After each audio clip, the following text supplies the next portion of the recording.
É isso, então vamos para a leitura do 49º dia 18 de fevereiro, hoje, e vamos ler porções da Bíblia do Levítico, capítulo 6, Marcos, capítulo 3, Salmos, capítulo 37 e Provérbios, capítulo 10.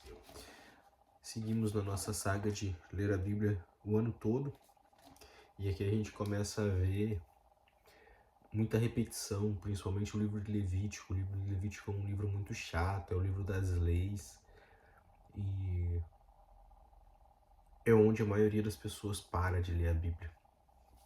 E nós vamos passar por ele, já estamos no capítulo 6 de Levítico, e nós vamos passar por esse livro e vai ser, e daí pra frente tem muita coisa boa que acontece, tem muita história boa e Deus fala muito com a gente, daí pra cima. Feito? Vamos lá então, galera. Levítico 6, versículo 1.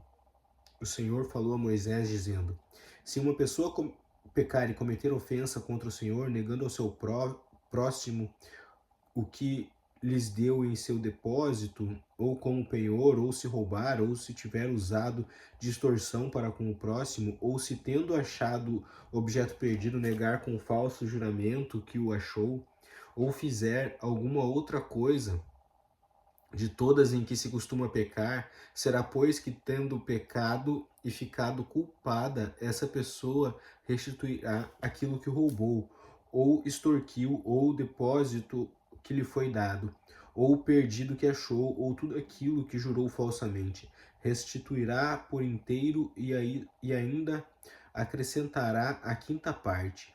Entregará isso àquele a quem pertence no dia em que trouxer a oferta pela culpa. E por sua oferta pela culpa trará do rebanho ao Senhor um carneiro sem defeito, devidamente avaliado para a oferta pela culpa. Trará o carneiro para o sacerdote, e o sacerdote fará expiação por essa pessoa diante do Senhor. Ela será perdoada de qualquer dessas coisas que fez e que a tornou culpada. O Senhor disse a Moisés: ordene a Arão e a seus filhos, dizendo: esta é a lei a respeito do holocausto. O holocausto ficará sobre as brasas do altar toda a noite até pela manhã, e o fogo do altar nunca poderá ser apagado.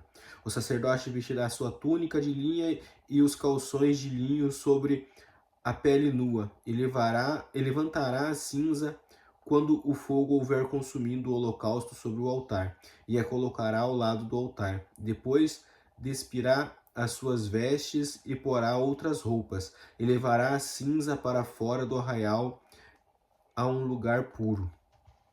O fogo sempre ficará aceso sobre o altar, não se deve ser apagado. O sacerdote acenderá a lenha no altar cada manhã, e sobre ele porá em ordem o holocausto, e sobre ele queimará a gordura das ofertas pacíficas. O fogo queimará continuamente sobre o altar e não deve ser apagado. Esta é a lei a respeito da oferta de cereais. Os filhos de Arão a oferecerão diante do Senhor, diante do altar. Um dos sacerdotes pegará um punhado da melhor farinha de cereais com o seu azeite e todo o incenso que está sobre a oferta de cereais, e o queimará sobre o altar, como porção memorial de aroma agradável ao Senhor. O restante da oferta Arão e seus filhos comerão. Deve ser comido sem fermento em lugar santo, no pátio da tenda do encontro o comerão.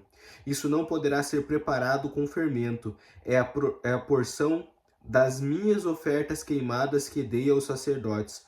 Coisa santíssima é, como a oferta pelo pecado e a oferta pela culpa. Todos os seus homens são descendentes de Arão. Podem comer a oferta de cereais. Estatuto perpétuo será para as gerações de vocês dentre as ofertas queimadas do Senhor. Tudo o que tocar nela será santo. O Senhor disse a Moisés: essa é a oferta de Arão e de seus filhos, que oferecerão ao Senhor no dia em que aquele for ungido. 2 litros da melhor farinha pela oferta contínua de cereais. Metade dela será oferecida pela manhã, a outra metade à tarde. Será feita numa assadeira com azeite. Traga bem amassado, em pedaços cozidos. Você trará oferta de cereais de aroma agradável ao Senhor. Também o sacerdote que entre os filhos de Arão for ungido em seu lugar fará o mesmo. Por estatuto perpétuo será de todo queimado ao Senhor.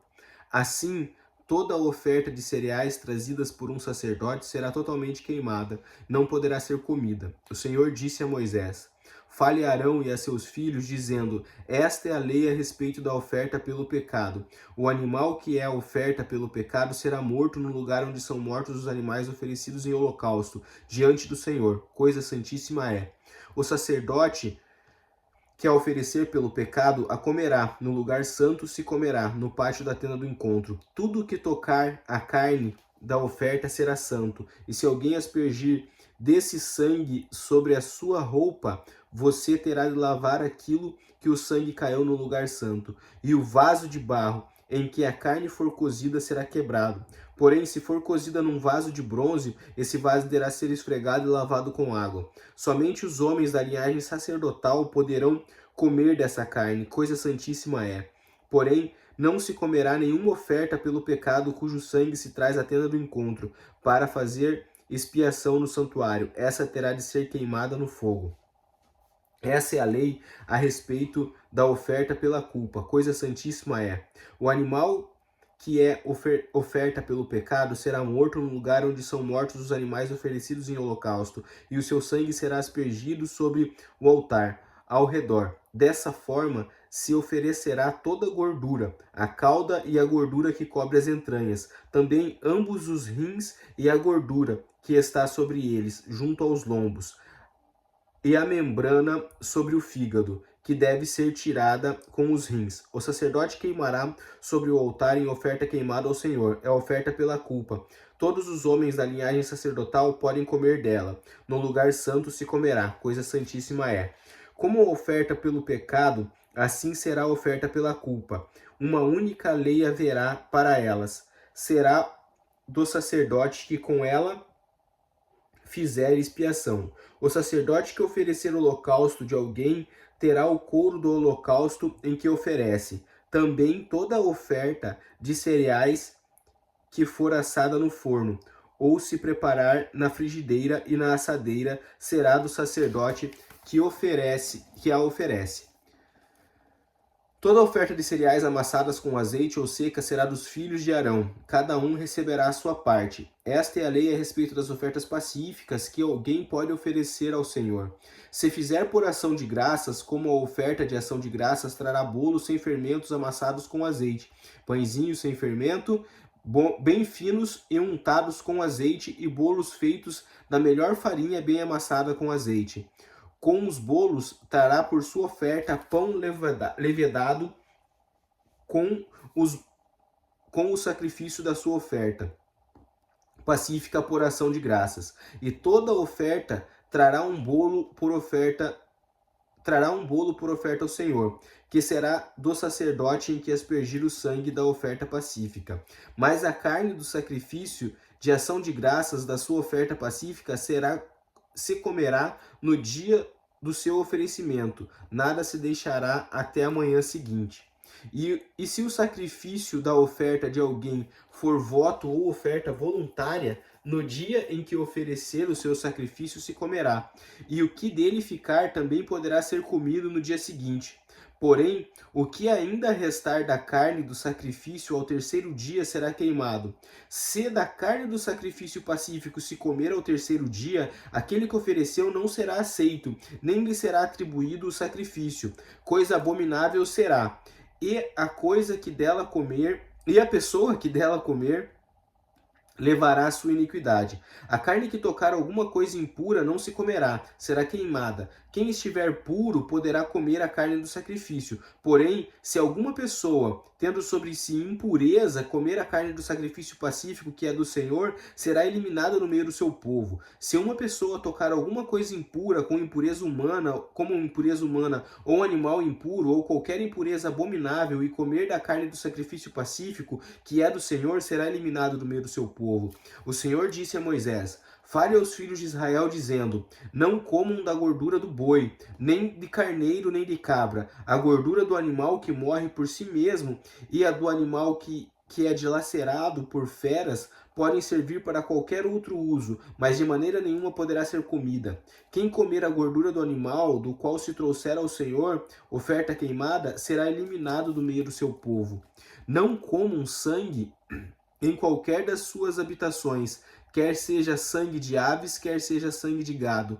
Toda pessoa que comer algum sangue será eliminado do meio do seu povo. Marcos, capítulo 3, vamos ler do 7 ao 30.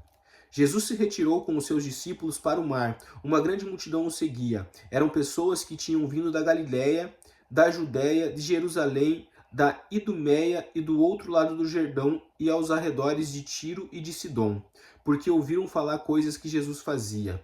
Então recomendou aos seus discípulos que sempre lhes tivessem pronto um barquinho, por causa da multidão, a fim de não o apertarem.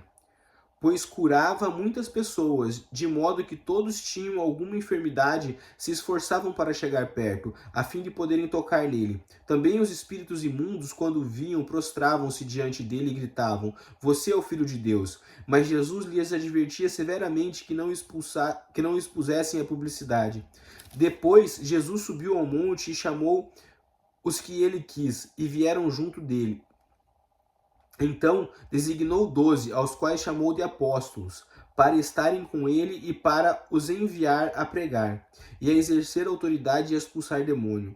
Eis os 12 que designou: Simão, a quem acrescentou o nome de Pedro, Tiago, filho de Zebedeu, e João, irmão de Tiago, aos quais ele deu o nome de Boanerges, que quer dizer filhos do trovão. André, Filipe, Bartolomeu, Mateus e Tomé, Tiago, filho de Alfeu, Tadeu, Simão, o Zelote e Judas Iscariote, que foi quem o traiu. Então Jesus foi para casa, e outra vez se ajuntou uma multidão, e de tal modo que nem podiam comer. E quando os parentes de Jesus ouviam isso, saíam para prendê-lo, porque diziam: está fora de si. Os escribas que tinham vindo de Jerusalém diziam: ele está possuído por Beelzebu. Ele expulsa os demônios pelo poder do maioral dos demônios. Então, convocando-os, Jesus lhes disse, por meio de palavras: como pode Satanás expulsar Satanás? Se um reino estiver dividido contra si mesmo, tal reino não pode subsistir. Se uma casa estiver dividida contra si mesmo, tal casa não poderá subsistir. Se Satanás se levantou contra si mesmo, está dividido, não pode subsistir. É seu fim. Ninguém pode entrar na casa do valente para roubar-lhe os bens, sem primeiro amarrá-lo, e só então saqueará a casa dele. Em verdade lhes digo que tudo será perdoado aos filhos dos homens, os pecados e as blasfêmias que proferirem.